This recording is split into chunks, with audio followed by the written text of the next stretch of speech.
क्या आर्थराइटिस का इलाज केवल सर्जरी है?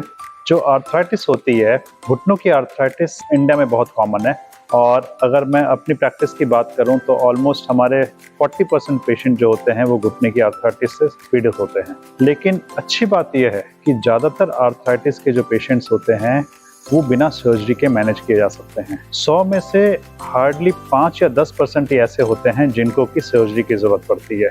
80 to 90% of the patients can be managed conservatively without any surgery। सबसे जरूरी होता है कि हम पेशेंट्स को थोड़ी एक्सरसाइज के लिए भेजते हैं, फिजियोथेरेपी बताते हैं ताकि उनकी मसल में स्ट्रेंथनिंग आ सके। मसल में जब स्ट्रेंथ आती है तो वो घुटने को प्रोटेक्ट करती है और पेन में रिलीफ दिलाती है।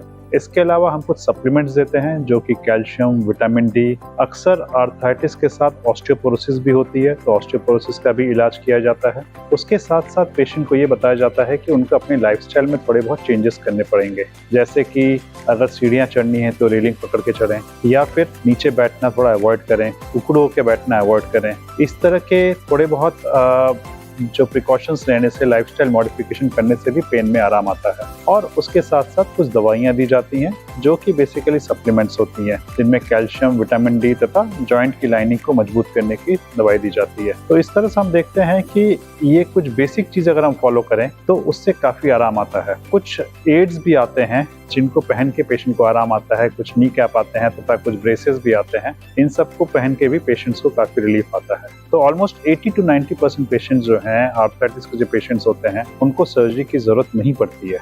जब ये मेडिसिन, फिजियोथेरेपी, एक्सरसाइजेज जब ये फेल कर जाती हैं, उन्हीं केस में हम सर्जरी की तरफ बढ़ते हैं।